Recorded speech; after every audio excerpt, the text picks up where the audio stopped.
Back to my channel. ఈ రోజు ఏం జరగబోతుందో తెలుసుకుందామా? ఇంక ఎపిసోడ్లోకి వెళ్ళిపోతే దశరథ ఆలోచిస్తూ ఉంటాడు. నాన్నేంటి జ్యోత్స్న పేరున ఆస్తి మొత్తం రాస్తారా? మరి వీలునామాలో ఏం రాసుంటారు? ఒకవేళ నాన్న జ్యోత్స్న పేరున వీలునామా రాసి ఉంటే దాన్ని ఎలా అయినా ఆపాలి. అవును, ఎందుకంటే జ్యోత్స్న మనందరికీ తెలియకుండా చాలా పెద్ద తప్పులు చేస్తుంది, చాలా మోసాన్ని కూడా చేస్తుంది. దాసుని చంపాలనుకుంది. దేని గురించి దాసుని చంపాలనుకుందో ఇప్పటికీ కూడా నాకు ఆ విషయం తెలియలేదు. ఆ నిజం తెలియకుండా నాన్న జ్యోత్స్న పేరున ఆస్తి రాస్తే చాలా పెద్ద సమస్య అవుతుంది. అవును, అలా చేస్తే జ్యోత్స్న ఆగడాల్ని ఇంకా ఎవరూ ఆపలేరు. జ్యోత్స్న ఇంకా తప్పు మీద తప్పు చేసే అవకాశం ఉంది.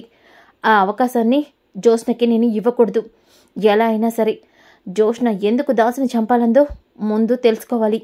అవును అని దశరథ ఇక అక్కడి నుంచి బయలుదేరుతూ ఉంటే అప్పుడే సుమిత్ర, ఎక్కడికండి? కాఫీ అడిగి వెళ్తున్నారు? సుమిత్ర, నేను అర్జెంటుగా దాసు దగ్గరికి వెళ్ళాలి. దాసు దగ్గరికా? ఏమైంది? దాసుకి స్పృహ వచ్చిందా? దాసుకి ఇప్పుడు ఏ ప్రమాదం లేదా అని అంటుంది. లేదు సుమిత్ర, అది చూడటానికే వెళ్తున్నాను. డాక్టర్తో కూడా మాట్లాడాను, అందుకే ఇంటికి వెళ్తున్నాను. సరే అండి, దాసు త్వరగా స్పృహలోకి రావాలి అని చెప్పేసి అంటుంది. ఇంకా ఒక పక్కన జ్యోత్స్న కూడా ఆలోచిస్తూ ఉంటుంది. తాత ఇంత సడన్గా వీలునామా ఎందుకు రాయిస్తున్నాడు? ఆ వీలునామాలో ఏముంటుంది? తాత ఆ వీలునామాలో ఆస్తి 2 భాగాలుగా వేశాడా? నాకొక వాటా, బావకి ఒక వాటా ఇస్తున్నాడా? నిజానికి నేను ఈ ఇంటి వారసురాల్ని కాదు, దీపే ఈ ఇంటి వారసురాలు. అలాంటప్పుడు ఈ ఆస్తిలో చిల్లి గవ్వ కూడా నాకు రాదు. బావకి దీపకి మాత్రమే ఆస్తి మొత్తం వెళ్తుంది. అలా జరగకూడదు అంటే ఎట్టి పరిస్థితిలోనూ తాతకి నిజం తెలియకూడదు. అలానే తాత ఆస్తిని 2 వాటాలేస్తే బావ అలాగే దీప సంతోషంగా ఉంటారు. ఇక బావకి నా వాల్యూ కూడా అర్థం కాదు. కాబట్టి వీలునామాలో ఏముందో తెలుసుకోవాలి. ఎలా తెలుస్తుంది అని ఆలోచిస్తూ ఇక ఒక్కసారిగా జ్యోత్స్న లాయర్కి కాల్ చేస్తుంది. ఇక లాయర్ ఫోన్ లిఫ్ట్ చేసి, హలో మేడం చెప్పండి అని అంటాడు. తాత మిమ్మల్ని వీలునామా రాయటానికి మీ సార్ని కలిశారు. ఆ వీలునామా వివరం నీకేనా తెలుసా అని వెనకాలనే ఇక జూనియర్ లాయర్, మేడం అది చెప్పారు కానీ అందులో ఉన్న డీటెయిల్స్ అయితే నాకు తెలియదు మేడం. ఆ డీటెయిల్స్ ఆయన దగ్గరే ఉండాలి, నేనే దాన్ని రెడీ చేసుకుంటాను అన్నారు. ఏమైంది మేడం? ఏదైనా ప్రాబ్లమా? సార్ని అడగమంటారా అని అంటాడు. ఇక వెంటనే జ్యోత్స్న, ఇప్పుడు కనుక వీడు ఆ లాయర్ని అడిగాడంటే ఖచ్చితంగా అంకుల్ తాతకి చెప్పేస్తాడు. అప్పుడు తాత వీలునామా గురించి ఎందుకు అడిగామని నన్నే తిడతాడు. దీని గురించి తాతకి తెలియకపోవడమే బెటర్ అని చెప్పేసి ఇక జ్యోత్స్న, అదేమీ లేదు, జస్ట్ నేను నార్మల్గా ఫోన్ చేశాను. ఈ విషయం మీరు అంకుల్తో కూడా ఏమీ మాట్లాడాల్సిన అవసరం లేదు అంటూ కాల్ కట్ చేసేస్తుంది. ఇంకా ఒక పక్కన దాసు దగ్గరికి దశరథ బయలుదేరతాడు. ఇక మనసులో దశరథ ఈరోజు ఎలా అయినా దాసు స్పృహలోకి వచ్చే అవకాశం ఉందని డాక్టర్ చెప్పాడు. వాడు చెప్పినట్టు నిజంగానే దాసుగాడు స్పృహలోకి వస్తే బాగుండు అని అనుకుంటాడు. ఇంకా ఒక పక్కన దీప అలాగే కార్తిక్ ఇక కాంచన అనసూయ ఇంట్లో పనులు చేసుకుంటూ ఇక సాయంత్రం బజ్జీలు పునుగులు పెడదామని అనుకుంటున్నాం. ఏమంటావురా కార్తిక్ అని కాంచన అంటుంది. అప్పుడే అక్కడికి అలాగే కావేరి వస్తారు.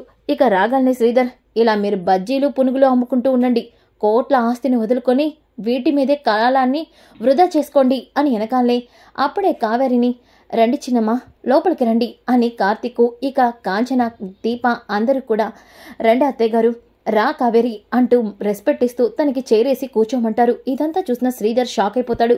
అసలు మీరు నా గురించి ఏమనుకుంటున్నారు? ఈ ఇంట్లో నన్ను ఒక మనిషిగానైనా చూస్తున్నారా? నా మాటలు మీకు వినిపిస్తున్నాయా? ఇంత పెద్ద మనిషిని 2 పెళ్లిళ్ళు చేసుకున్నా, 2 పిల్లల్ని కన్నా, నాకు గౌరవం ఇవ్వకుండా, నాకు కుర్చీ వేయకుండా నా ముందే మీరు కుర్చీలు వేసుకొని కూర్చుంటారా అని వెనకాలనే, హలో మాస్టరు, రెస్పెక్ట్ అనేది మనిషిని చూసి ఇవ్వాలి, అంతేగాని నువ్వు చేసుకున్న పెళ్ళిళ్ళకి నువ్వు కన్న పిల్లల్ని చూసి ఇవ్వరు. ఆ రెస్పెక్ట్ ఎప్పటికీ నీకు ఉండదు. అలా అనగానే శ్రీధర్, వ్రై నీతో ఇప్పుడు నాకు గొడవ పడే టైం లేదు. మీకు అర్జెంటుగా ఒక మ్యాటర్ చెప్పి మనం కొట్టుకోవడం కాదు, మనం అందరం కలిసి ఆ శివనారాయణ మీద అటాక్ చేసే టైం వచ్చింది, అందుకే ఇక్కడికి వచ్చాను అని వెనకాలనే ఇక కాంచన, చూడండి మీరెందుకు ఇక్కడికి వచ్చారో నాకు తెలీదు. అలాగే మా నాన్న గురించి నా దగ్గర తక్కువ చేసి మాట్లాడితే మాత్రం నేను ఊరుకోను అని అంటుంది. ఏంటి కాంచన, అక్కడ మీ నాన్నేమో నిన్ను కూతురే కాదు వీడు మనవడే కాదు అన్నట్టు ప్రవర్తిస్తుంటే నువ్వు మా నాన్న ఇది అని మాట్లాడుతున్నావేంటి? అయినా ఇదంతా మీకు చెప్పినా అర్థం కాదులే. ముందు ఇక్కడికి ఎందుకు వచ్చాడో మీ నాన్న అడుగు. ఏంటిదంతా అని కాంచన అంటుంది. ఇక కావేరి, అక్క ఆయన గురించి మీకు తెలిసిందే కదా, తలతిక్క మనిషి, నోటికొచ్చినట్టు మాట్లాడతాడు, మీరు పట్టించుకోకండి. కావేరి, వాళ్ళకి లేనిపోయిన సలహాలన్నీ ఇస్తున్నావేంటి? ఇప్పటికే వీళ్ళందరూ కలిసి నాకు చాలా పేర్లు పెట్టారు, అదన్నీ సరిపోనట్టు నువ్వు నాకు కొత్త పేరు పెడుతున్నావా? చూడండి, ఇక్కడ మీకు నేను ఎలా కనిపిస్తున్నానో నాకు తెలీదు, కానీ నేను ముక్కుసూటిగా మాట్లాడేవాణ్ణి. అన్యాయం జరిగే చోటకి నేను వస్తా, అన్యాయాన్ని ఆపుతాను. హలో మాస్టారు, మాటలాడింది చాలు గాని ముందు ఇక్కడికి మీరు ఎందుకు తగలాడారో అది చెప్పండి, లేకపోతే అనసూయ గారి బదులు ఆ బూజుల్ని నేను దులుపుతాను, బూజు కర్ర పెట్టి అని వెనకాలే. ఇక శ్రీధర్, నువ్వు ఎవరిని ఉద్దేశించన్నావో ఆ మాత్రం నేను తెలుసుకోలేనా ఏంట్రా? చెప్తాను, చెవులు పెద్దవి చేసుకొని వినండి. ఆ శివన్నారాయణ ఆస్తిని వాటాలు వేస్తున్నాడు, వీలునామా రాయిస్తున్నాడు. మీకు మనకి అన్యాయం జరగకముందే మనం వెళ్ళి శివన్నారాయణతో మన ఆస్తిలో వాటా అడుగుదాం. పద కాంచన. ఏంట్రా కార్తీక్, అలా చూస్తున్నావేంటి? కాంచనకి ఆ ఆస్తిలో సగం వాటా వస్తుంది, అంటే అది మొత్తం నీ సొంతం అవుతుంది. అలాంటప్పుడు నువ్వు ఇలా ఒకరి వెనకాల పనిచేయాల్సిన అవసరం లేదు. నీ అంతటా నువ్వు హ్యాపీగా బ్రతకచ్చు, డబ్బుకి లోటు ఉండదు. ఆ బజ్జీ పునుగు ఇలాంటి బండ్లు కూడా పెట్టుకోని అవసరం లేదు అని వెనకాలనే. ఇక కార్తీక్, అయిపోయిందా? సరే, ఇక నువ్వు బయలుదేరు అని అంటాడు. దాంతో ఒక్కసారిగా శ్రీధర్, అసలు మీకేమైందిరా? మైండ్ కానీ దొబ్బిందా? నేను చెప్పేదేమైనా అర్థమవుతుందా? అనసూయ గారు, ఆ బూజుకర నాకు ఇవ్వండి, ఆ బూజు నేను దులిపేస్తాను అని అంటాడు. నువ్వు మరీ అంత వెటకారించాల్సిన అవసరం లేదురా, నేను చెప్పేది మీ మంచి కోసమే, ఆలోచించుకోండి. చూడండి మాస్టారు, మేం ఏది ఆలోచించుకోం. ఆ శివనారాయణ ఆయనకి నచ్చిన వాళ్ళకి ఆశ రాయిని, నాకే ప్రాబ్లం లేదు అని వెనకాలనే. ఇక కాంచన, కార్తీక్ ఆగురా, నువ్వు ఈ మనిషికి ఎవరు సమాధానం చెప్తే అర్థమవుతుందో వాళ్ళే చెప్పాలి. చూడండి, నా నాన్న తనకి నచ్చిన వాళ్ళకి ఆశనివ్వండి, నాకు అవసరం లేదు. ఎందుకంటే నా కొడుకున్నాడు నాకు, అదే చాలు. కాంచన, ఈ మాటలు నీకు కడుపు నిండా తిండి పెట్టో, నీ కొడుకు జీవితాన్ని బాగు చెయ్యో, ఆలోచించుకో. మీరు కూడా ఆలోచించుకోండి. డబ్బు హోదా ఉన్నంత మాత్రాన మనిషికి గౌరవం రాదు, వ్యక్తిత్వం ఉండాలి. అది నా కొడుకుకి కావాల్సినంత ఉంది. అలాగే నా కొడుకు వాడి కాళ్ళ మీద నిలబడి వాడేంటో ప్రూవ్ చేసుకొని వాడనుకున్నది సాధిస్తాడు, ఆ నమ్మకం నాకుంది. ఈ విషయంలో మీరు జోక్యం చేసుకోకపోతేనే మంచిది అని వెనకాలనే. ఇక కావేరి, అక్క నువ్వు ఇంత బాగా చెప్పినా కూడా ఆ మట్టి బుర్రకి అర్థమవుతుందా? కాదు, కానీ ఆ మట్టి బుర్రకి ఏం చెప్తే అర్థమవుతుందో నాకు బాగా తెలుసు. పెట్టిన గడ్డి సరిపోదా, పదండి అంటూ శ్రీధర్ని తీసుకెళ్తుంటే, ఇక శ్రీధర్, చూడండి మీరు ఇలాగే ఏమీ పట్టనట్టు ఉండండి, కానీ నేను మాత్రం ఆ శివనారాయణని వదలను. నా పెద్ద భార్యకి రావాల్సిన ఆస్తిని ఎలాగైనా రాయించుకుంటాను. నా కొడుకుకి నా భార్యకి అన్యాయం చేస్తే మాత్రం చూస్తూ ఊరుకోను అంటూ శ్రీధర్ ఇక అక్కడి నుంచి వెళ్ళిపోతాడు. ఇక దీప మనసులో, అసలు తాతయ్య గారు ఇంత సడన్గా వీలునామా ఎందుకు రాయిస్తున్నారు? వీలునామాలో ఏం రాయించుంటారు? జోష్న పేరున ఆస్తి రాయిస్తే జోష్న ఇంకా చాలా తప్పులు చేస్తుంది. ఇప్పటికే జోష్నని సీఈఓ చేసినందుకు రెస్టారెంట్ని సీజ్ చేసే వరకు తీసుకెళ్ళింది. ఇప్పుడు ఆస్తి తన పేరున రాస్తే జోష్న తప్పులకి లెక్కే ఉండదు అని దీప అనుకుంటుంది. ఇక కాంచన, ఒరే కార్తీక్, ఏంట్రా మీ తాత ఏం చేయబోతున్నాడు? ఆ మనిషి ఎప్పుడు ఏ నిర్ణయం తీసుకుంటాడో ఎవరికీ తెలియదు కదా మమ్మీ, చూద్దాం, రేపేంటో తెలుస్తుంది కదా. ఒకవేళ ఆ మనిషి నాకు ఆస్తిలో చిల్లి గవ్వ ఇవ్వకపోయినా నాకు ఎటువంటి ప్రాబ్లం లేదు, ఇచ్చినా నేను ఆస్తిలో చిల్లి గవ్వ కూడా ముట్టుకోను అని కార్తీక్ అంటాడు. ఇక దీప, అది కాదు కార్తీక్ బాబు, దీప ఆ మనిషి నన్ను వేలెత్తి చూపించాడు, అందుకే నేనెప్పుడు కూడా ఆస్తిలో చిల్లి గవ్వ కూడా తీసుకోను అంటూ కార్తీక్ వెళ్ళిపోతాడు. ఇక కాంచన, దీప ఇది వాడి వ్యక్తిత్వానికి సంబంధించిన విషయం, వాడిని ఇబ్బందికి పెట్టకపోవడమే మంచిది అని అంటే ఇక దీప కూడా సైలెంట్గా ఉంటుంది. ఇక దశరథ్ అయితే దాసు దగ్గరికి వస్తాడు. ఇక దాసు దగ్గరికి రాగానే అప్పుడే డాక్టర్ ఇక దాసిని చెకప్ చేస్తూ ఉంటాడు.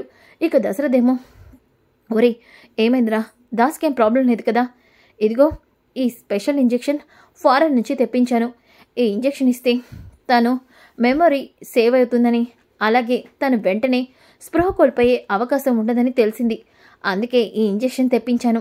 ఇది ఇంజెక్షన్ చేస్తే ఖచ్చితంగా తను ఎలాంటి సౌండ్ వచ్చినా తాను చెప్పాలనుకున్నది మర్చిపోడు. అవునరా, మెమొరీ బాగా ఉండేలాంటి ఇంజెక్షన్ ఇది, అయితే ఇంకెందుకు ఆలస్యం చెయ్యు అని అనగానే ఇంకా అప్పుడే కాశీ అలాగే స్వప్న లోపలికి వస్తారు. పెదనాన్న ఈ ఇంజెక్షన్ ద్వారా నాన్నకి నయమవుతుందా? నేను కూడా అదే ప్రయత్నంలోనే ఉన్నానురా అని చెప్పేసి అంటాడు. ఇక దాసుకైతే దశరథ ఇంజెక్షన్ చేయిస్తాడు.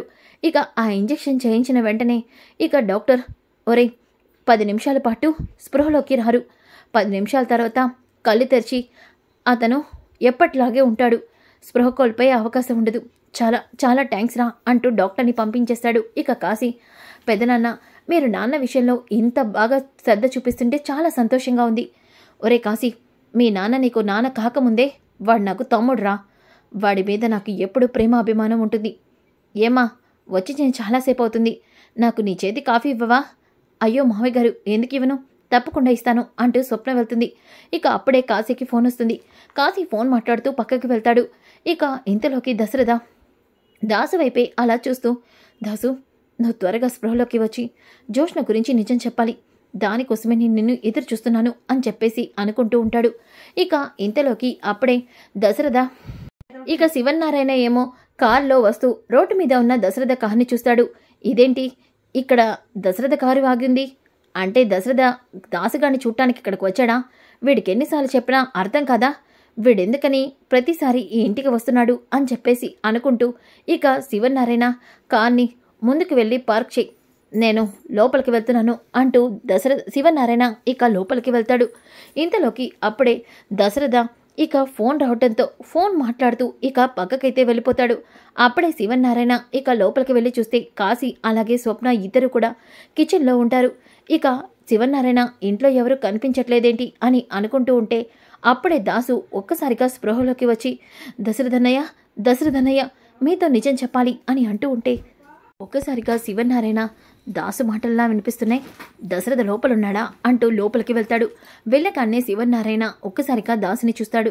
ఇక దాసు కూడా శివనారాయణని చూసి, శివనారాయణ గారు మీరు ఇక్కడికి వచ్చారండి సార్ అని వెనకాలనే, దాసు ఇక్కడ దశరథ వచ్చాడు, దశరథేడి? అయినా నీ తలకి దెబ్బ తగిలింది గతం మర్చిపోయి ఇప్పుడు నీకు బాగానే ఉందా? నాకు బాగానే ఉంది సార్, కానీ నేను ఒక విషయం చెప్పాలి, నా తలకి ఎలా గాయమైంది, అసలు నేను ఎందుకు ఈ పరిస్థితిలో ఉన్నానో మీతో చెప్పాలి సార్ అని వెనకాలనే, నువ్వు చెప్తే నేను వినేదేంట్రా, దశరథ ఇక్కడికి వచ్చాడేమో వచ్చాను, అంతే తప్ప నీతో మాట్లాడాల్సిన అవసరం నాకు లేదు, దశరథ కోసం వచ్చాను, వెళ్ళిపోయాడా? సరే అంటూ శివనారాయణ వెళ్ళిపోతుంటే, ఆగండి సార్, నీతో మీకు ఒక నిజం చెప్పాలి, ఈ నిజం చెప్పకుండా నేను చచ్చిపోతానేమో నాకు భయంగా ఉంది, ఈ నిజం చెప్పకపోతే మీరు ఎప్పటికీ నిజం తెలుసుకోలేరు, ఆపరా, నువ్వు నీ మాటలు, మీ అమ్మ ఏమైనా చెప్పిందేంటి నీతో నా వీలునామా గురించి, అందుకేనా ఈ దొంగ మాటలు చెప్తున్నావు? మీరు ఎన్ని దొంగ మాటలు చెప్పినా ఆస్తిలో చిల్లి గవ్వ కూడా మీకు రానివ్వను. అవును, ఆస్తి మొత్తం నా మనవరాలకే వెళ్తుంది అని వెనకాలనే ఒక్కసారిగా దాసు షాక్ అవుతాడు. ఏంటి సార్ మీరు అంటుంది, వీలునామా ఏంటి? ఏంట్రా ఏమీ తెలియనట్టే మాట్లాడుతున్నావేంటి? మీ అమ్మ నీకు అంతా కబురు చేసిందికా, అందుకేగా పిచ్చి పిచ్చిగా వాగుతున్నావు, ఇదంతా కొంపతీసి నాటకమేంటి? ఆస్తిలో వాటా కోసం మీ అమ్మ నువ్వు కలిసి ఈ నాటకాలు ఆడుతున్నారా?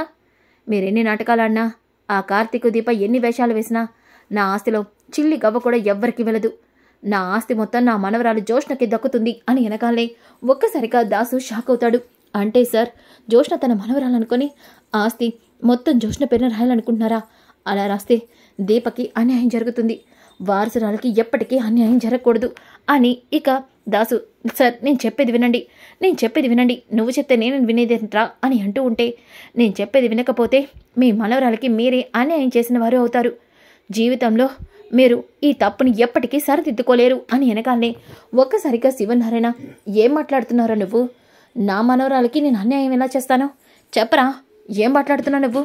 ఎందుకంటే మీరు అనుకున్నట్టు జోష్న మీ మనవరాలు కాదు, జోష్న నా కన్న కూతురు అని వెనకాలనే శివనారాయణ కుప్పకూలిపోతాడు.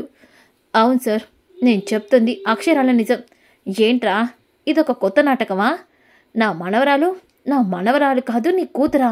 నీ కూతురు పుట్టగానే చచ్చింది, నీ మైండు దెబ్బ తగిలేసరికి తల దొబ్బినట్టుంది, అందుకే పిచ్చి పిచ్చిగా మాట్లాడుతున్నావు. నేను చెప్పేది నిజం సార్, నా కూతురు మీరందరూ అనుకున్నట్టు పుట్టగానే చనిపోలేదు. అవును, పుట్టగానే నా కూతురు చనిపోయిందని మా అమ్మ మిమ్మల్ని అందరినీ నమ్మించి మీ మనవరాల్ని మీకు దూరం చేసి తన మనవరాల్ని మీ మనవరాల్ని చేసింది. మీ ఆస్తికి వారసురాల్ని చేయడం కోసం పుట్టగానే మా అమ్మ కళ్యాణి కూతుర్ని మీ మనవరాల్ని మార్చి మరీ ప్లేస్లో పడుకోబెట్టి మీ ఇంటికి వారసురాలు చేసింది అని వెనకాలనే ఒక్కసారిగా శివనారాయణ, నువ్వు అబద్ధం చెప్తున్నావు. అవును, నా మనవరాలు జోష్నే. నేను చెప్పేది అబద్ధం కాదు సార్, అక్షరాల నిజం. ఈ నిజం ఎక్కడ మీకు చెప్తానని జోష్న నా తలపైన కొట్టి ఈ నిజం మీకు తెలియకుండా చేయాలని చూసింది. ఏంట్రను వంటుంది అంటే నా మనవరాల్ని పారిజాతం చంపేసిందంటున్నావా? అవును సార్, మీరు అనుకుంటున్నట్టు మా అమ్మ మీ మనవరాల్ని చంపాలని చూసింది. కానీ ఆ భగవంతుడు మీ మనవరాలికి చావుని ఇవ్వలేదు. కుబేర్ అనే దేవుడు లాంటి అతను తనని తీసుకెళ్లి పెంచుకున్నాడు. అవును సార్, మీ మనవరాలు మీరు అనుకుంటున్నట్టు ఎవరో కాదు. అంటే ఇప్పుడు నువ్వేమని అనుకుంటున్నావురా? కొంప తీసి ఆ దీప నా మనవరాలు అంటావా ఏంటి? అక్షరాల అదే నిజం సార్. ఆ దీపే మీ మనవరాలు, మీ ఇంటి వారసురాలు. ఈ నిజం జోష్న ఎక్కడ మీకు తెలుస్తుందనని నా తలపైన నన్ను కొట్టి చంపాలనుకుంది. అవును సార్ అని వెనగాలనే ఇక శివనారాయణ, నేను నమ్మను, నువ్వు నాతో అబద్ధం చెప్తున్నావు. నా మనవరాలు జోష్న దీప కాదు అని అంటూ ఉంటే ఇక అప్పుడే దాసు ఆ మాటలకి దశరథ, నానా దాసు చెప్తుంది నిజం. అవును నాన్న, జోష్ని దాసుని తలపైన కొట్టింది. ఇప్పుడు దాసు మాటల ద్వారా నాకు నిజం తెలిసింది. దీపమన్న నా కూతురు అన్న విషయం. అవును నాన్న, ఆ నిజం నా కళ్ళతో నేను చూశాను అని అంటాడు. ఒక్కసారిగా శివనారాయణ కుప్పకూలిపోతాడు. నా మనవరాల్ని నా చేతులతో తోసేశాను. ఎన్నో మాటలు అన్నాను. నా మనవరాల్ని, నా ముని మనవరాల్ని డబ్బు లేకుండా ఇబ్బందులు పడుతుంటే చూస్తూ ఊరుకున్నాను. తన ప్రాణాలతో చెలగట్టాలనను. చాలా అన్యాయం చేశాను అని శివనారాయణ ఏడుస్తూ ఉంటే దశరథ ఇక శివనారాయణ ఓదరుస్తాడు. జోష్నని ఎట్టి పరిస్థితిలో విడిచిపెట్టను. అవును, నా మనవరాలికి, నా కుటుంబానికి ఇంత అన్యాయం చేసిన పారిజాతాన్ని, జోష్నాన్ని ఇప్పుడే కటకటాలను వెనక్కి పంపిస్తాను. నానా, మీరిప్పుడు ఏ నిర్ణయం తీసుకున్నా అది దీప ప్రాణానికే ప్రమాదం చేస్తుంది. అందుకే మీరు ఏ నిర్ణయం తీసుకున్నా ఆలోచించి తీసుకోవాలి. అవును సార్, జోష్న హంతకురాలు. మా అమ్మ కంటే దారుణమైంది. తను అనుకున్నది సాధించడం కోసం కన్న కొడుకునైనా, కన్న తండ్రినైనా నన్నే చంపాలని చూసింది. అందుకే ఈ నిజం మీకు తెలిస్తే ఖచ్చితంగా దీపని ఈ భూమి మీద లేకుండా చేస్తుంది. అది ఎప్పటికీ చేయదు. అవును, ఈ రేపు నేను తీసుకోబోయే నిర్ణయం ఎవ్వరూ ఊహించలేరు అంటూ శివనారాయణ దశరథ ఇక అక్కడి నుంచి వెళ్ళిపోతారు. ఇక అప్పుడే కాశీ స్వప్న శివనారాయణని చూసి షాక్ అయిపోతారు. ఇక ఇంటికొచ్చారు తాతయ్య గారు అని అంటూ ఉంటా శివనారాయణ పట్టించుకోకుండా వెళ్ళిపోతాడు. ఇంకా ఉదయం అవుతుంది. ఉదయమైన తర్వాత శివనారాయణ అలాగే దశరథ ఇక సుమిత్ర జ్యోత్స్న కారులో వెళ్తూ ఉంటారు. ఇక వాళ్ళు వెళ్తూ ఉంటే ఇంతలోకి జ్యోత్స్న, తాత వీలునామా గురించి ఈరోజు చెప్తానన్నాడు కదా, మరి వీలునామా గురించి చెప్పకుండా ఎక్కడికి వెళ్తున్నట్టు? గ్రాని కూడా లేదేంటి?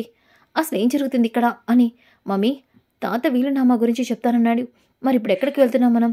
నాకు తెలీదు జ్యోత్స్న, నన్ను కూడా కారులో కూర్చోమన్నారు నీలాగే అని అంటూ ఉంటే ఇక దశరథ, నీ పాపం పండింది జ్యోత్స్న, ఇక నువ్వు కటకటాల వెనక్కి వెళ్ళడమే అని దశరథ అనుకుంటాడు. ఇక అందరూ కలిసి దీప ఇంటికైతే వస్తారు.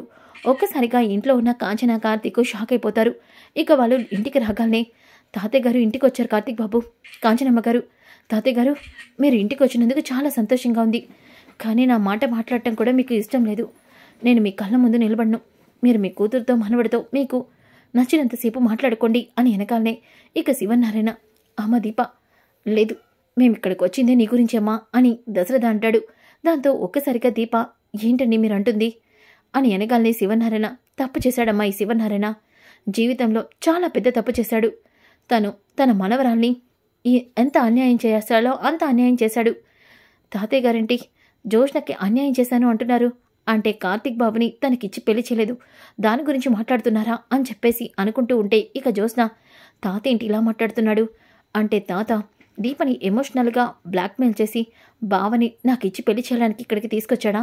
ఇదే నా సర్ప్రైజ్ అని అనుకుంటూ ఉంటే ఇక దీప, ఏంటి తాతయ్య గారు ఇలా అంటున్నారు?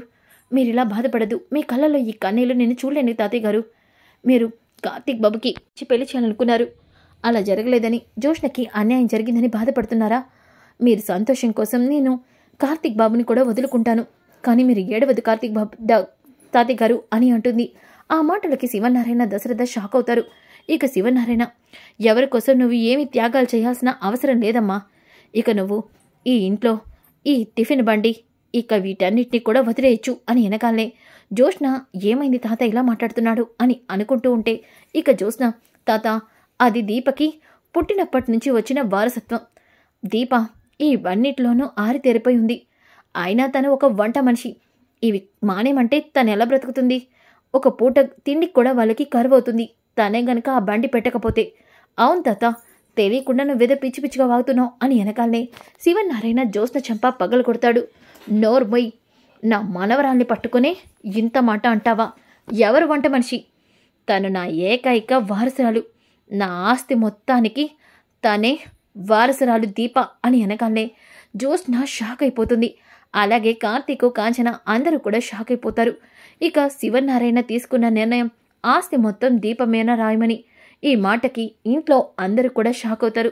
సో ఫ్రెండ్స్, కమింగ్ ఎపిసోడ్ చాలా చాలా ఇంట్రెస్టింగ్గా ఉంటుంది. డోంట్ మిస్ అవ్వకుండా ఉండాలంటే వెంటనే మన ఛానల్ని సబ్స్క్రైబ్ చేసుకోండి. ఈ వీడియో నచ్చితే లైక్ చేయండి, షేర్ చేయండి. Thanks for watching.